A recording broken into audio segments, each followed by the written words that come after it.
Good morning everyone. Students, हमने इससे पूर्व कैसर विलियम सेकंड का आरंभिक कार्यों की हमने चर्चा करी थी कि किस प्रकार उसने सैनिक शक्ति का विस्तार किया, समाजवाद का विकास किया और व्यावसायिक विकास किया।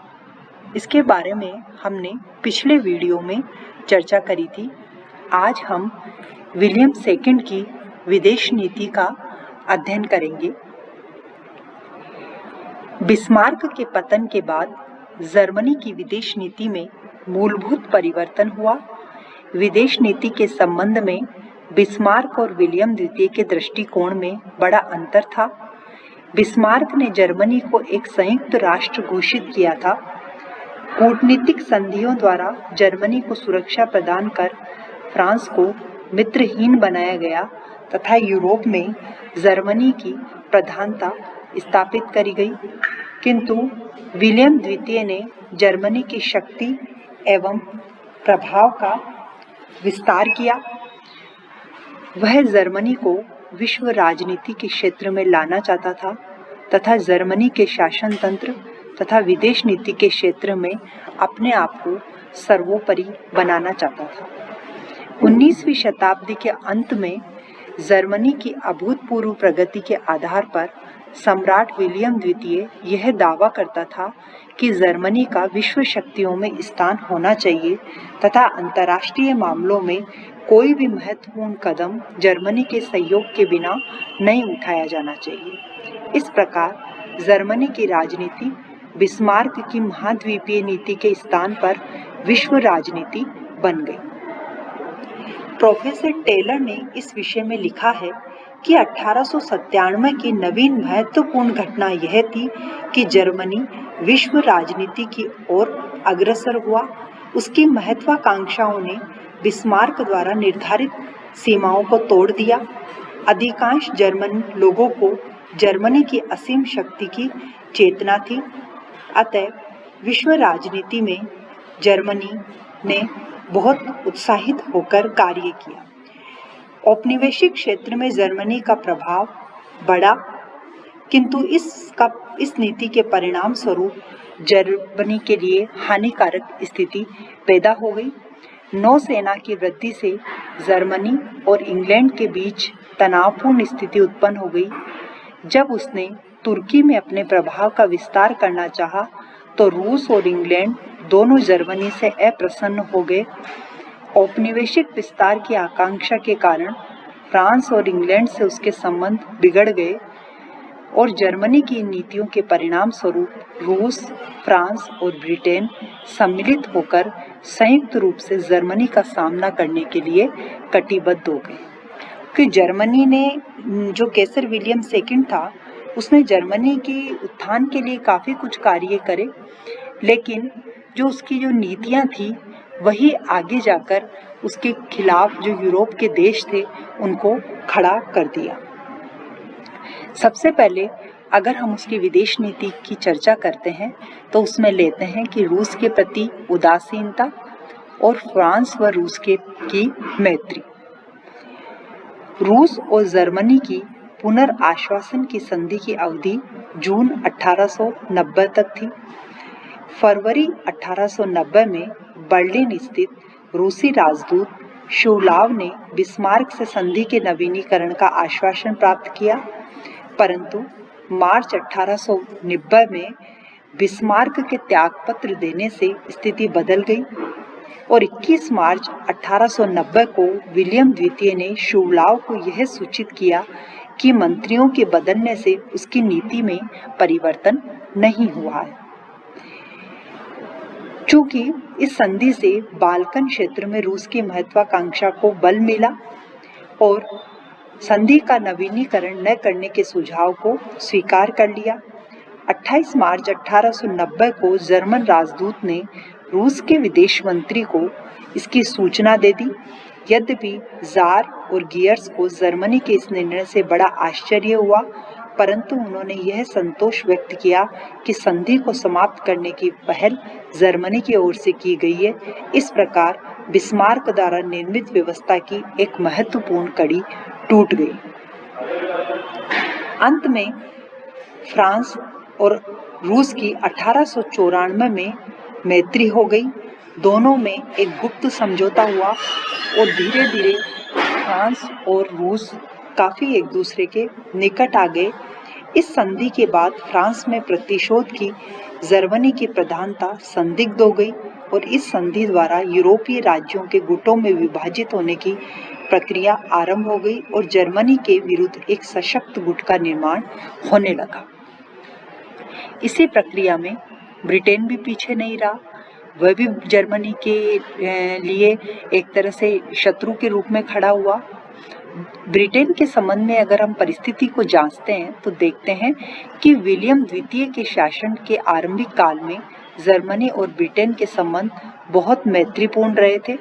जून 1890 में जर्मनी और इंग्लैंड के बीच समझौता हुआ और जर्मनी ने जंजीबार, उगांडा और सोमाली के तटवर्ती प्रदेशों पर इंग्लैंड का प्रभाव स्वीकार कर लिया। विलियम केसर ने लगातार 3 वर्ष तक ब्रिटेन की यात्रा करी थी, जहां उसका भव्य स्वागत भी किया गया। विलियम प्रथम के पुत्र फ्रेडरिक का विवाह महारानी विक्टोरिया की पुत्री से हुआ था और इस प्रकार विलियम द्वितीय महारानी विक्टोरिया का दोहित्र था।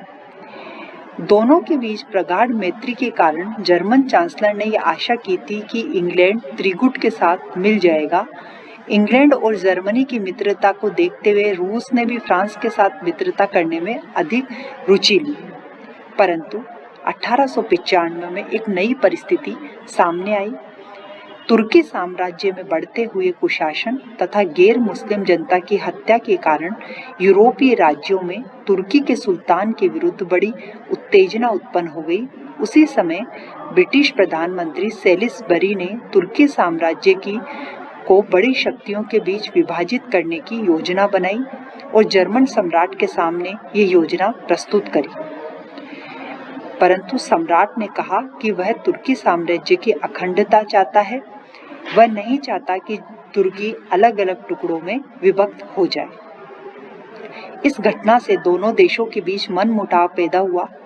इसी प्रकार दक्षिणी अफ्रीका के संबंध में भी एक ऐसी घटना हुई जिससे जर्मनी और ब्रिटेन के बीच तनाव पैदा हो गया। दिसंबर 1895 में सैनिक टुकड़ी ने ट्रांसवाल पर आक्रमण कर दिया था। विलियम द्वितीय द्वारा ट्रांसवाल के राष्ट्रपति क्रूगर को भेजे गए तार से ब्रिटेन में जर्मनी के विरुद्ध उत्तेजना फैल गई और लॉर्ड सेलिसबरी ने कहा कि ट्रांसवाल पर आक्रमण मूर्खता थी, किंतु विलियम का तार उससे भी बड़ा मूर्खतापूर्ण कार्य था। ऐसी स्थिति में ब्रिटेन को सर्वप्रथम अपनी पृथकता की नीति की व्यर्थता का अनुभव हुआ तथा अंतर्राष्ट्रीय राजनीति में अपना स्थान बनाने के लिए इस नीति का परित्याग आवश्यक हो गया। क्रूगर तार की घटना के बाद जर्मनी और इंग्लैंड की मित्रता लगभग समाप्त ही हो गई। इसी क्रम में फ्रांस और रूस से भी सहयोग का प्रयत्न किया गया। रूस और फ्रांस के बीच जब संधि हो गई तो त्रिगुट के विरुद्ध एक शक्तिशाली गुट तैयार हो गया था। 1904 तक दोनों गुटों में इतना शक्तिशाली संतुलन था, बल प्रयोग द्वारा उस संतुलन को भंग नहीं कर सकता था। जर्मनी ने कई बार रूस और फ्रांस के साथ अस्थायी सहयोग किया। ब्रिटेन को कांगो राज्य द्वारा एक छोटा भूभाग मिला हुआ था और ब्रिटेन उस क्षेत्र में रेल लाइन निकालना चाहता था, किंतु जर्मनी और फ्रांस ने मिलकर ब्रिटेन की योजना को कार्यान्वित नहीं होने दिया। धीरे धीरे जर्मनी, रूस, फ्रांस के बढ़ते हुए सहयोग को देखते हुए ऐसा प्रतीत होने लगा था कि ब्रिटेन के विरुद्ध प्रमुख शक्तियों का एक संघ तैयार हो रहा है, परंतु ब्रिटेन को भी अपनी पृथकता की नीति के कारण अपनी गंभीर स्थिति का त्याग करना पड़ा। 29 मार्च 1898 को इंग्लैंड के उपनिवेश मंत्री चैम्बरलैन ने लंदन स्थित जर्मन राजदूत के माध्यम से जर्मनी के साथ एक रक्षात्मक संधि करने का प्रस्ताव किया। विलियम केसर ने इस प्रस्ताव का लाभ उठाया और वह चाहता था कि ब्रिटेन और रूस के मतभेदों में गहरापन आ जाए। वस्तुतः वह ब्रिटेन के साथ संधि करने का इच्छुक नहीं था। अतः केसर ने जार को पत्र लिखकर सूचित किया कि ब्रिटेन ने जर्मनी के समक्ष संधि करने के अनेक प्रस्ताव रखे हैं। इस प्रकार केसर का इरादा था कि रूस को अपने पक्ष में मिलाकर फ्रांस को भी जर्मनी के पक्ष में कर लिया जाए और त्रिगुट व द्वैत संगठन का एक सम्मिलित संघर्ष ब्रिटेन के विरुद्ध कायम कर लिया जाए। किंतु जार स्वयं बहुत चालाक था। उसने तुरंत केसर को उत्तर दिया कि हाल ही में ब्रिटेन ने रूस के समक्ष ऐसे प्रस्ताव रखे थे, किंतु रूस को ब्रिटेन पर भरोसा नहीं है। और जार के इस प्रत्युत्तर से केसर चकित रह गया और चेम्बरलेन की संधि के प्रस्ताव को मार्च 1898 में अकाल मृत्यु हो गई और विलियम द्वितीय ने रूस और फ्रांस से सहयोग करने का प्रयास किया, किंतु वह विफल हुआ और रूस और ब्रिटेन दोनों को उसने नाराज कर दिया। इसी क्रम में जर्मनी ने ब्रिटेन की मित्रता के भी प्रयास किए, लेकिन ब्रिटेन की मित्रता के प्रयास के साथ उसका ये प्रयास भी असफल हो गया। एक जो योजना थी बर्लिन बगदाद रेल योजना, जो विलियम सेकंड की विदेश नीति का हिस्सा थी, उसमें यह था कि विलियम द्वितीय ने अपने राज्यारोहण के समय से तुर्की से घनिष्ठता स्थापित करने के प्रयत्न किए थे। नवंबर 1898 में विलियम द्वितीय ने जर्मन साम्राज्य सहित कॉन्स्टेंटिनोपल की यात्रा करी। पिछले 700 वर्ष में वह प्रथम जर्मन सम्राट था जिसने तुर्की की राजकीय यात्रा करी थी और तुर्की के सुल्तान अब्दुल हमीद ने भी विलियम केसर का भव्य स्वागत किया था।